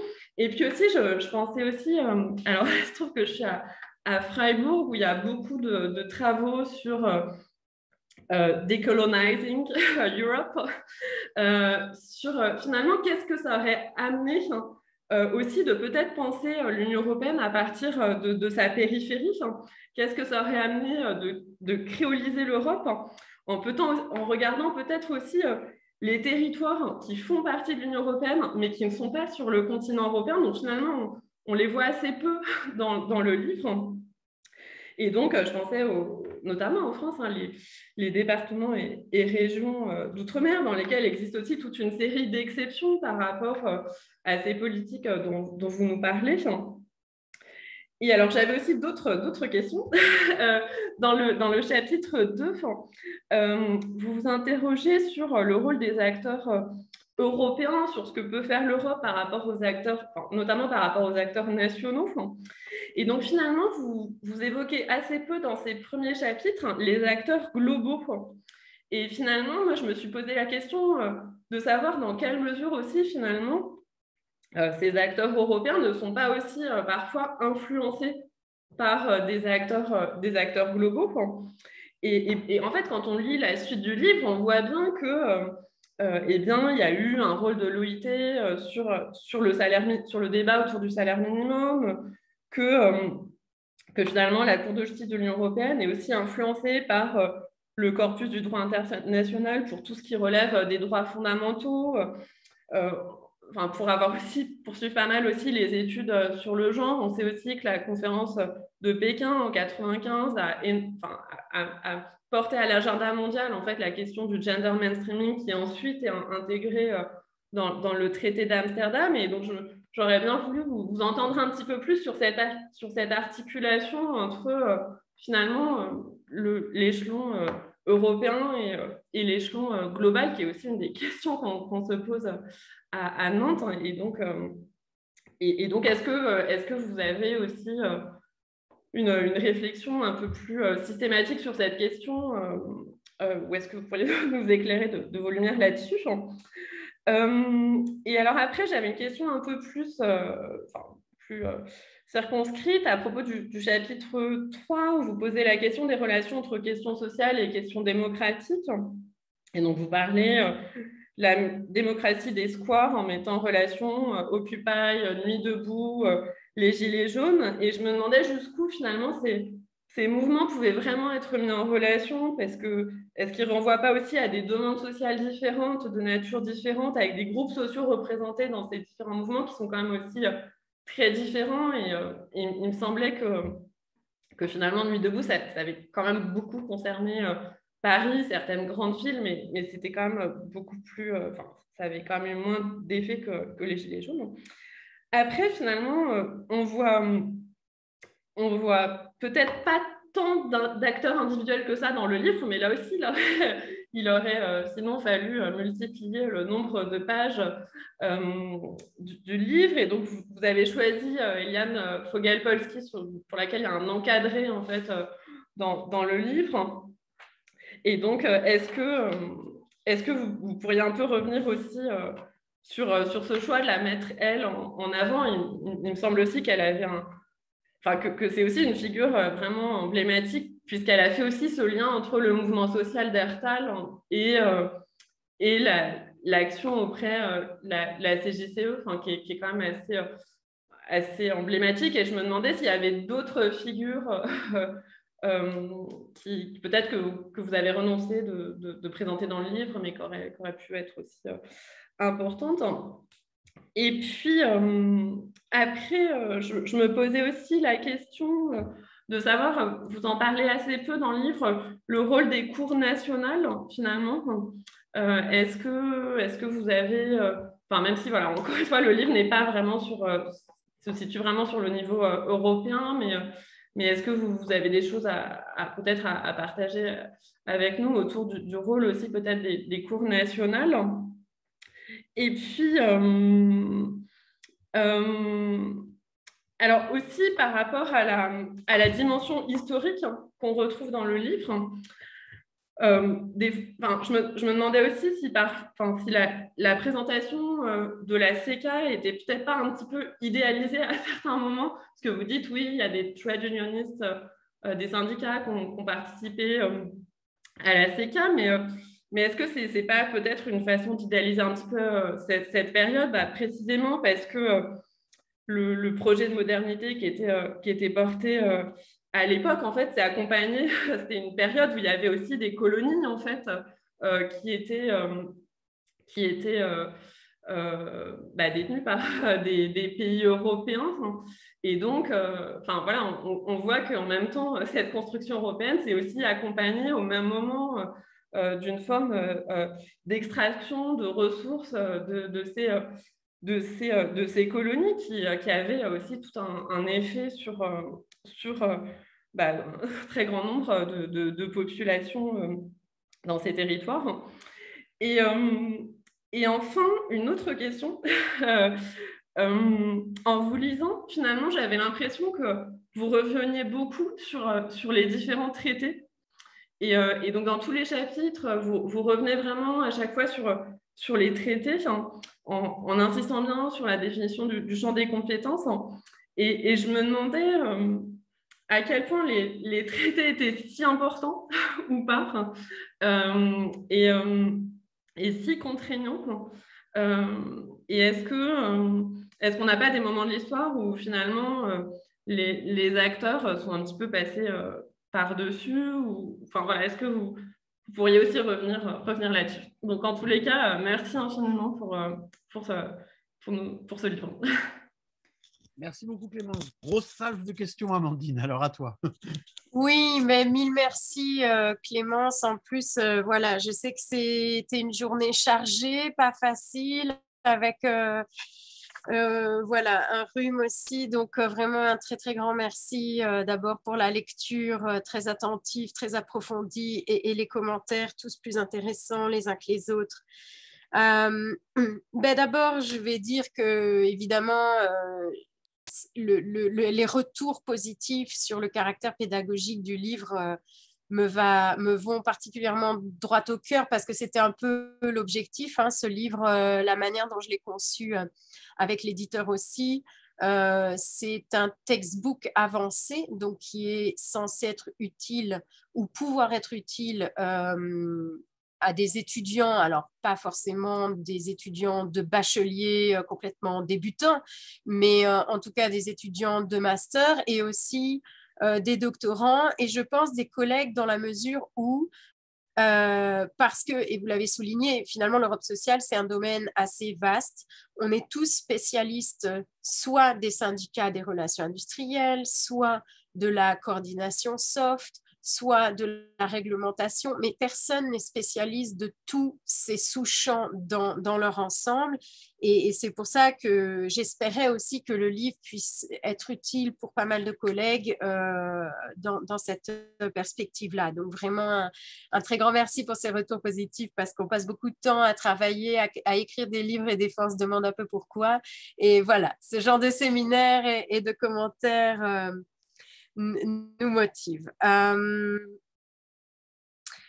Alors, la question de la structuration par instrument ou par grand champ d'action, elle est vraiment intéressante, même si je ne me suis pas longtemps posé la question. Je connaissais d'autres livres, et notamment un livre de Karen Anderson, paru chez Palgrave, je ne sais plus trop en quelle année, 2015, je crois, sur politique sociale et Union européenne, qui avait un peu le même objectif et qui, lui, était structuré par secteur de politique publique. Donc, emploi, pension, etc. Et justement, ce qui me dérangeait là-dedans, alors effectivement, c'est un autre point d'entrée, c'est une autre manière de faire et ça permet de poser les problématiques en lien avec des questions de politique publique particulières. Mais je trouvais que ça n'aidait pas à comprendre l'action européenne parce que l'action européenne, elle est très fortement structurée tant du point de vue des idées que des processus que des instruments par ces sous-champs. Voilà, pour moi, ça n'a aucun sens de dire, bon, en matière de pension, alors d'une part, on a des dispositions réglementaires sur le marché unique et finalement les activités marchandes en matière de pension privée. Et puis, on a des processus de coordination souple des systèmes de pension, enfin voilà, c'est pas la même chose. J'ai l'impression qu'on mélangeait un peu tout et qu'en fait, c'était plus clair pour comprendre ce que fait l'Union européenne. Alors, c'est sûr que ça rejoint cette idée que c'est une approche par le haut, tout à fait. Mais voilà, mon objectif, c'était vraiment de comprendre qu'est-ce que fait l'Union européenne, pourquoi elle le fait et comment elle le fait. Et il me semblait que c'était vraiment le découpage analytique le plus clair pour expliquer tout ça. Alors, je pense que vous avez très, très bien identifié les quelques angles morts du livre, c'est-à-dire les manques, hein, évidemment. Et c'est vrai que sur la question des acteurs, des partis, c'est un peu un regret parce que au final, mais c'est vrai qu'on ne peut pas tout faire, mais l'approche, c'est quand même très gouvernance. Donc, j'ai essayé de parler pas mal des syndicats, des groupes d'intérêt, des processus, etc. Mais sans doute, soit dans le chapitre acteurs, soit on pourrait largement écrire un chapitre à part entière sur The Politics of Social Policy. Donc, en quelque sorte, les rapports de force politique, par exemple, une analyse des votes au Parlement européen, ce serait passionnant. Moi, j'ai un draft d'article dans un tiroir que je dois réviser depuis 1 an sur l'Allemagne et comment elle vote au Conseil sur les questions de politique sociale. Etc. Donc là, c'est sûr, et il y a d'ailleurs des collègues, Patrick Vezin et des collègues italiens, Patrick Vezin et Francesco Corti, qui ont écrit un article là-dessus très passionnant. Et c'est vrai que ça manque un peu. Et ça, c'est un regret. J'aurais pu faire plus là-dessus, mais il y a très peu de littérature en fait disponible. Je crois qu'il faudrait là vraiment lancer un chantier de recherche empirique à part entière. Je n'ai pas cherché non plus à mesurer les degrés de controverse, mais je crois que dans le texte, on sent, par exemple, sur la question du dialogue social européen, il n'y a pas vraiment de controverse. Tout le monde s'accorde à dire sur le fait qu'il est faible et que c'est un échec. Donc, il y a des gens qui disent oui, mais quand même sur le terrain, il se passe des choses intéressantes dans le soft law, dans les comités d'entreprise européens. Oui, mais enfin bon, globalement, tout le monde s'accorde à dire que ça n'est pas une grande réussite et c'est très loin des ambitions d'un Delors et de ce qu'on avait pu envisager dans les années 90. En revanche, sur la coordination souple, la MOC, le semestre européen, c'est vrai que là, il y a plus de controverses entre les chercheurs et je crois que oui, même si l'accent est peut-être plus mis sur les querelles d'interprétation, elle recoupe en réalité, alors les chercheurs le disent avec des concepts, avec des preuves empiriques, mais ça recoupe très très largement les prises de position des parties prenantes, des partis politiques, des différentes forces politiques, voilà, traduit dans d'autres termes. Mais les controverses sont à peu près les mêmes.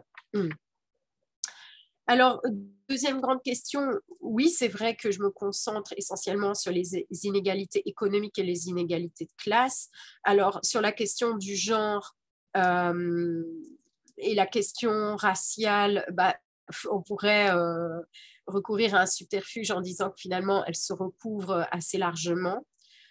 Puisque on sait très bien que les plus défavorisés, ceux qui ont des emplois précaires, etc., ce sont les deuxième, troisième génération d'immigrés ou les migrants plus récemment arrivés ou les femmes ou les jeunes.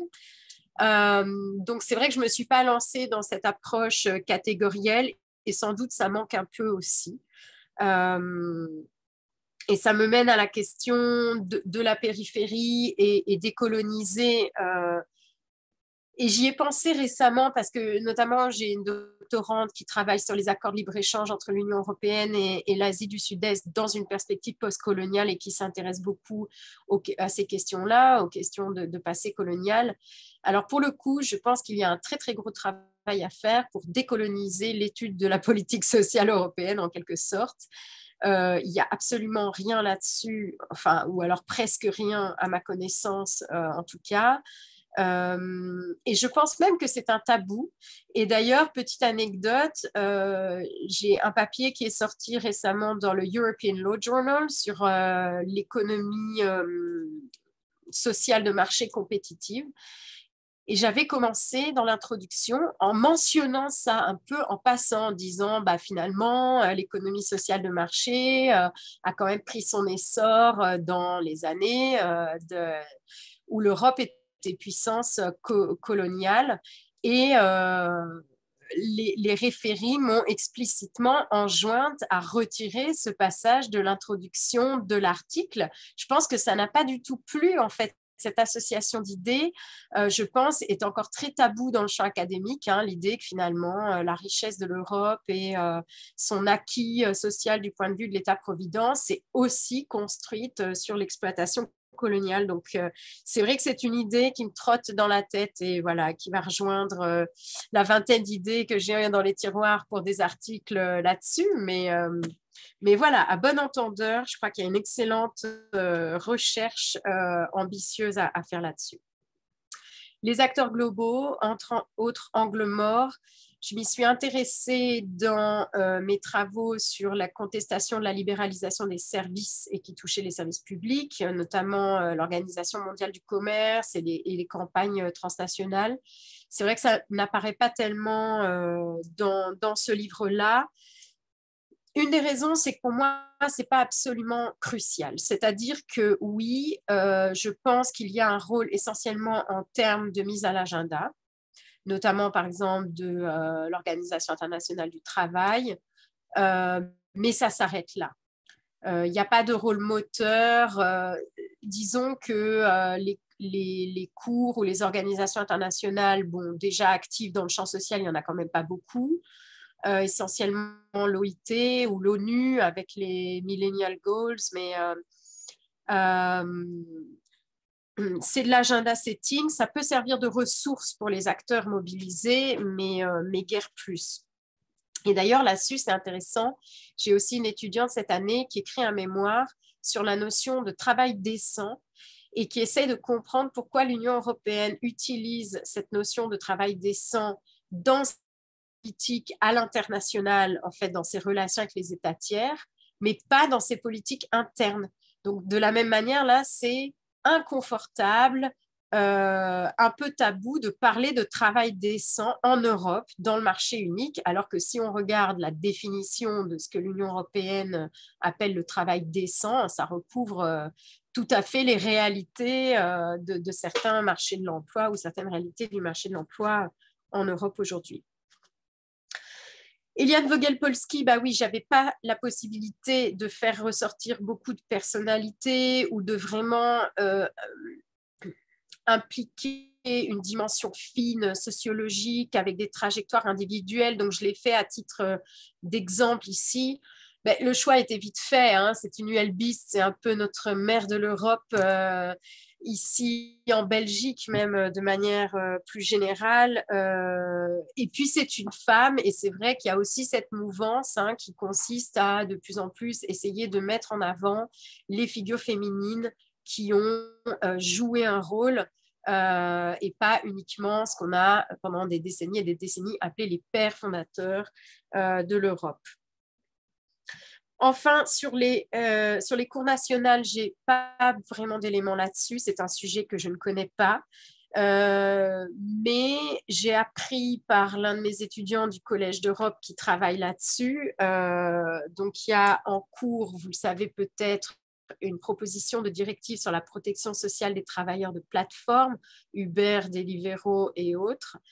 Et donc, apparemment, les cours nationales, donc il y a une énorme jurisprudence déjà, puisque les cours nationales ont été saisis très, très souvent.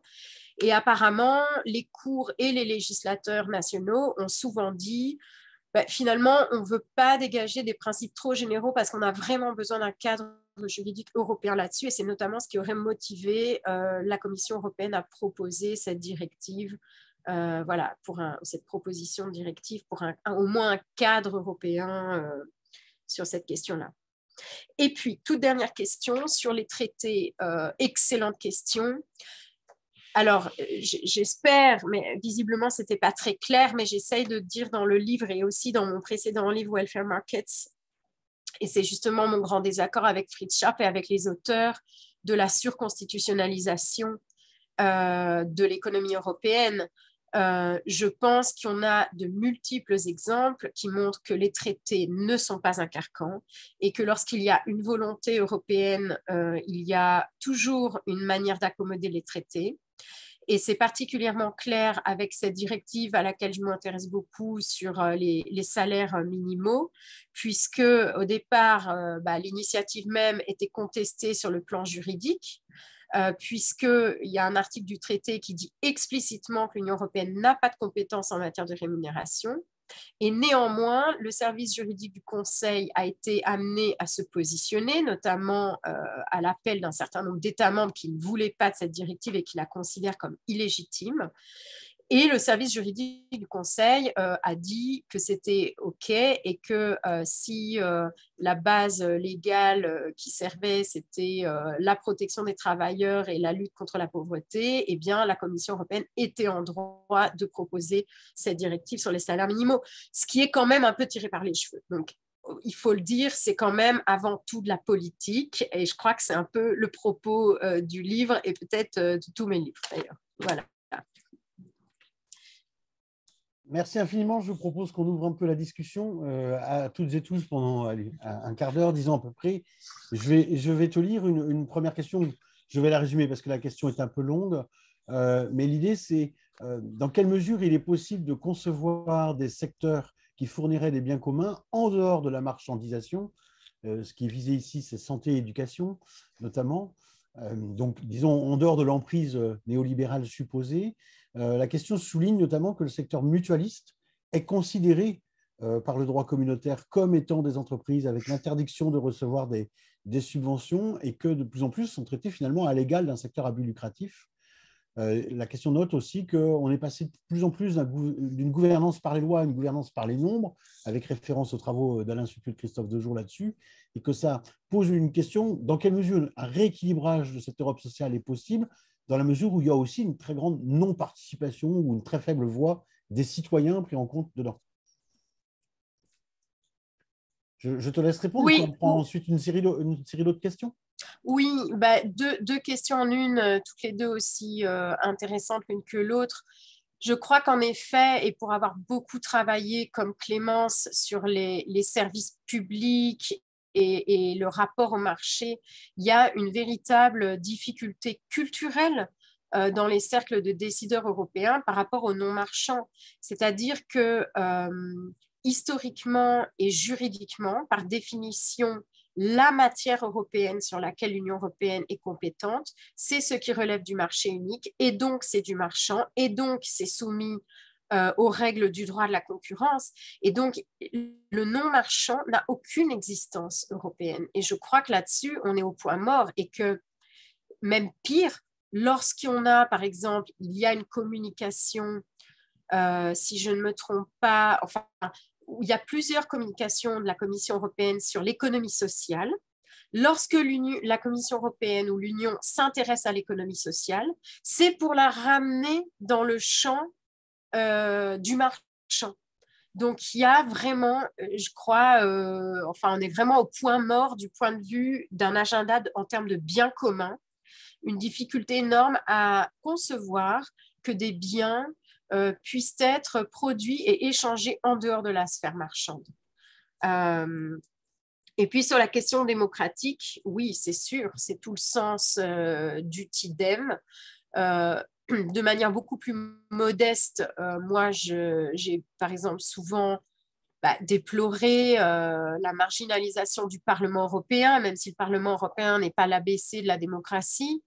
Mais malgré tout, il y a beaucoup trop de processus qui lui échappent en très, très grande partie, notamment la coordination, et ça continue avec la distribution des fonds de résilience et de relance. Donc, c'est sûr qu'on a un vrai déficit de délibération et une hypertrophie des processus bureaucratiques. Il y a pour le coup beaucoup d'échanges et beaucoup d'interactions entre les gouvernements, et pas seulement les gouvernements à proprement parler, mais les administrations gouvernementales et les services de la Commission ou d'autres institutions européennes et du Conseil. Il y a vraiment un espace administratif européen, d'ailleurs c'est un champ de recherche à proprement parler, et une technocratie multiniveau qui se cimente, et d'autre part un déficit très important de délibération, de débat public et d'inclusion des citoyens. Ok, merci beaucoup. Mélanie Schmitt, je vous propose que vous preniez la parole pour poser votre question. Allez-y. Oui, merci beaucoup. Merci beaucoup, Amandine Crespi, pour votre présentation, et merci beaucoup aux organisateurs de m'avoir permis d'assister à cette présentation. Alors, moi, je suis juriste et je suis spécialiste de droit social européen, et je voulais vraiment intervenir oralement pour vous dire à quel point alors vos précédents ouvrages aussi, et celui-ci que je vais m'empresser de faire commander dans mon labo sont utiles pour les juristes, et donc pas uniquement pour évidemment les étudiants de sciences politiques auxquels j'enseigne aussi à Strasbourg, qui sans nul doute leur permettra de comprendre mieux ce qu'est l'Europe sociale, parce que quand je débute le cours, j'ai bien souvent pas forcément des questions, mais des observations sur l'existence réelle de cette Europe sociale. Donc, c'est toujours un peu compliqué quand on est spécialiste d'une matière de dire oui, la matière sur laquelle je travaille depuis 20 ans existe bien. Et le droit social européen également. Et alors, très utile pour les étudiants, et alors très utile aussi pour les chercheurs juristes qui sont ouverts évidemment à d'autres champs que le droit, et particulièrement en droit social européen. Je pense qu'on ne peut pas, quand on est juriste, se passer d'une étude du rôle des acteurs et des relations de pouvoir au sein des institutions européennes, et aussi entre les États. Donc vraiment, je vous remercie de me permettre aussi d'accéder plus facilement au champ de la science politique et de la sociologie, qui n'est pas toujours facile d'accès pour des non-spécialistes. Et je constate avec grand plaisir que mes propres travaux de juriste rejoignent très largement les vôtres. Et alors, je ne vais évidemment pas parler de mes travaux, mais du coup, j'enchaîne avec des questions alors que je me pose moins sur le droit social européen et sur pourquoi cette Europe sociale n'avancerait pas aussi bien ou aussi vite que certains le souhaiteraient, et aussi sur le rôle des États finalement. Alors d'abord, moi, je me suis interrogée sur la place qu'a le conflit social au sein de cette question sociale européenne.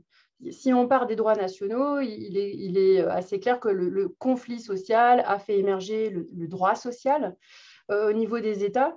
Et alors, mon intuition, que j'aimerais beaucoup développer aussi, si j'avais le temps parmi mes nombreuses idées aussi, c'est est-ce que finalement, le conflit social, il n'est pas d'emblée rejeté par ce projet politique qui est d'abord la communauté économique européenne. Et on voit cela dans le droit assez facilement, puisque le droit syndical, le droit de grève sont exclus de la compétence d'harmonisation. Donc, on laisse tout ce champ-là où la conflictualité sociale permet de s'exprimer et du coup permet aussi une forme de démocratie. Et en même temps, elle permet aussi, quand elle fonctionne, de trouver des compromis et donc de participer à l'élaboration des règles qui seront mieux acceptées. Et mon intuition, c'est qu'au niveau, enfin ça se voit dans les règles de droit, mais en tout cas, la place du conflit, elle est niée en droit européen, en tout cas en droit socio-économique européen, et que effectivement, les partenaires sociaux, le dialogue social, sont un instrument pour faire de la politique sociale.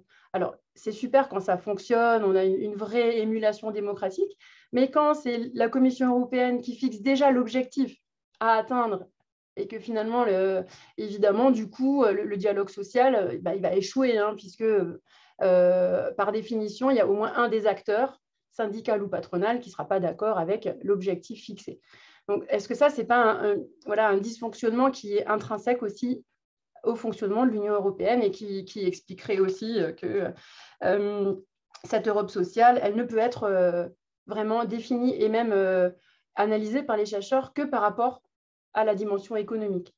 Et est-ce que vous pensez qu'on peut sortir de cette sorte de face, de médaille à double face, où en fait le social n'est jamais que abordé par rapport à l'économique au sein de l'Union européenne.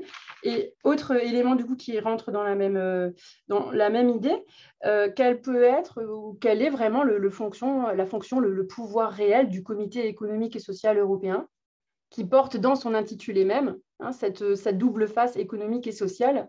Est-ce que c'est vraiment une institution qui est utile ?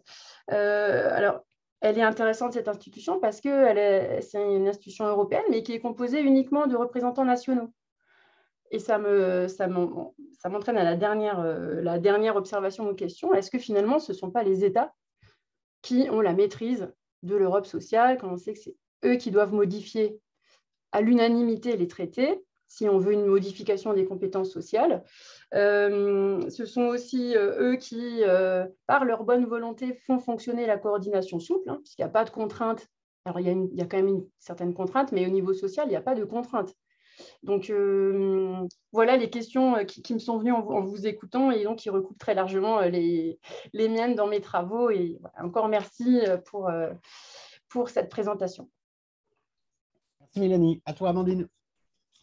Oui, mais vraiment un très, très, très grand merci Mélanie, parce que le dialogue avec les juristes, il est essentiel, il est absolument incontournable dans cette matière, sur ces questions. D'ailleurs, je ne sais pas si vous connaissez les travaux de Karim Fertik, qui sont des travaux sociologiques, historiques. Oui, je travaille avec lui, donc je le connais. Ah, voilà. Très bien. Donc, ce sont en partie les juristes qui sont les artisans de l'Europe sociale. Donc voilà. Oui, alors la question du conflit, c'est sûr. Et ça, c'est une dynamique européenne, je dirais, beaucoup plus large que l'Europe sociale, qui concerne cette culture du compromis. Mais même le compromis, c'est déjà mieux que le consensus, parce que lorsqu'on passe un compromis, c'est qu'on reconnaît qu'on a des désaccords et puis on aboutit à un compromis. Mais il y a certainement une culture du consensus. Et j'ai notamment une collègue ici à l'ULB qui s'appelle Corinne Gobin, qui a été longtemps proche du syndicat des travailleurs belges et qui dit que pour elle, le terme même de dialogue social européen est complètement illégitime et en fait reflète cette volonté de lisser et de nier les conflits, ce qui est déjà un très mauvais point de départ. Donc, certainement. Et la dynamique insufflée, je dirais, au sommet par Delors, c'est du dialogue, voilà, plutôt technocratique. On sait culturellement aussi, hein, il y a pas mal de syndicalistes à la base qui considèrent que la CES n'est pas du tout légitime, que ce sont des bureaucrates qui ont les fesses dans leur bureau à Bruxelles et qui ne comprennent rien aux vrais problèmes des travailleurs. Donc, très certainement, il y a aussi un clivage culturel, évidemment, hein, entre une culture syndicale plutôt sudiste, plus portée à la confrontation, et une culture social-démocrate, continentale ou nordique, plus portée à un syndicalisme gestionnaire, un syndicalisme impliqué, mais même au-delà de ça, c'est sûr que c'est un vrai problème. Par rapport à cela, je dirais que sur cette toile de fond, la lueur d'espoir, peut-être, c'est que moins on a de conflits, plus ça dénote quand il y en a. Donc ça, c'était déjà un petit peu mon constat quand je faisais mes recherches sur la contestation contre la directive Bolkestein, mais j'ai aussi une collègue qui travaille dans le champ des mouvements sociaux, Louisa Parks, qui, elle, a comparé plusieurs campagnes européennes qui impliquaient à la fois des partis politiques, des syndicats, des groupes d'intérêt, des ONG. Et en comparant, elle s'est rendue compte que les campagnes qui étaient justement les plus conflictuelles, qui impliquaient le plus d'acteurs dans les arènes nationales, étaient celles qui avaient le plus d'impact et le plus de succès pour atteindre leurs objectifs, par rapport aux campagnes qui finalement se déroulaient uniquement dans ce qu'on appelle la bulle bruxelloise et où elles se retrouvent complètement instrumentalisées par les institutions européennes qui, en quelque sorte, absorbent leur expertise sur des questions extrêmement pointues sans toujours leur donner gain de cause. Donc, je crois qu'on le voit aussi là avec les travailleurs de plateforme. Il y a du conflit social, alors dans une certaine mesure, mais qui revient parce que les relations de travail sont tellement vives qu'à cette violence sociale. Voilà, on a vu aussi qu'il y a eu une ou deux organisations syndicales fondées chez Amazon. Et donc, je pense que malgré tout, c'est ça qui entraîne ces réponses européennes. Quand on parle d'une relance de l'agenda, mais ça n'arrive pas dans un vide social. Je pense que ces conflits nourrissent l'idée qu'il faut un traitement politique de ces questions. C'est pareil sur la question de la pauvreté. Et cette directive sur les salaires minimaux, elle est en très, très grande partie motivée par l'explosion du taux de travailleurs pauvres.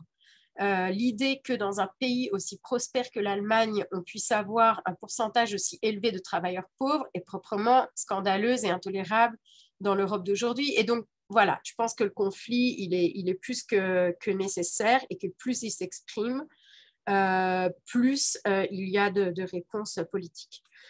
Pour le comité économique et social, honnêtement, c'est une institution que je connais très peu. Je ne m'y suis jamais intéressée. J'ai peut-être un préjugé négatif. Je ne sais pas. Je n'ai pas l'impression que ce soit une institution particulièrement influente.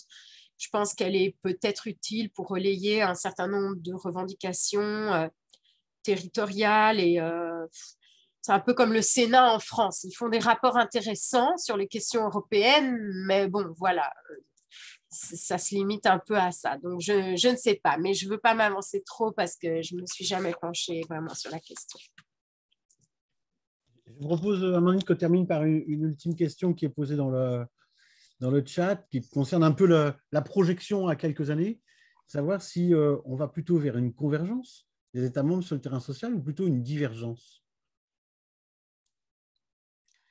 Alors, c'est toujours difficile de prendre une boule de cristal, hein, parce que je crois qu'il faut avoir une conception très modeste du métier de chercheur. Et en plus, je pense qu'avant tout, il faut garder à l'esprit que rien n'est jamais linéaire. Et on l'a très bien vu dans les années 2000, puisqu'on a eu d'abord une impulsion, une vague plutôt optimiste entre 2000 et 2005, où on allait vers une convergence, on voyait les inégalités intra-européennes se réduire. Et puis arrive la crise financière et la crise des dettes, et là, patatras, un recul énorme. On voit les pays du Sud s'enfoncer dans la récession et dans le démantèlement de leurs systèmes sociaux. Donc, c'est extrêmement difficile à prédire. Je crois que sur le long terme, selon toute vraisemblance, on se dirige plus, malgré tout, vers une convergence. Mais ça dépend avant tout des indicateurs qu'on utilise. Évidemment, quand on parle de convergence, ce qu'on regarde le plus, c'est l'indice de développement humain et le PIB par habitant. Alors peut-être que de ce point de vue-là, on va vers une convergence. Il y a pas mal de pays comme la Pologne ou en Europe centrale et orientale qui ont quand même vu des gains significatifs en la matière. Ensuite, je pense qu'on n'a quand même pas tous les outils. On voit quand même bien que même dans les sociétés les plus riches, il y a une détresse sociale, il y a des problèmes de logement, d'éducation qui sont absolument énormes et qui vont plutôt en s'amplifiant.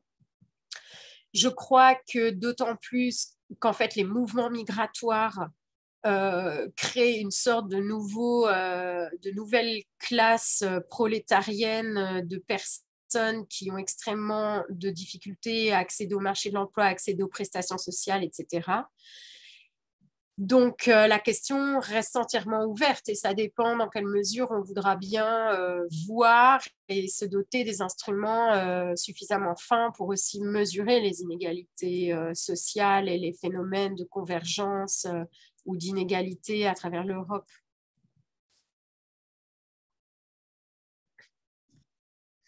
Merci beaucoup, Amandine. Je propose qu'on en reste là. Je vous donne juste deux informations. La première, puisque Clémence y a fait allusion, il y a demain un séminaire sur le rapport annuel sur l'Europe sociale qui est fait par ETUI, European Trade Union Institute, et l'Observatoire social européen, qui sera mis en discussion dans un webinaire qui commence à 10h45 entre l'Université catholique de Louvain et puis l'Institut d'études avancées et la Maison des sciences de l'homme de Nantes.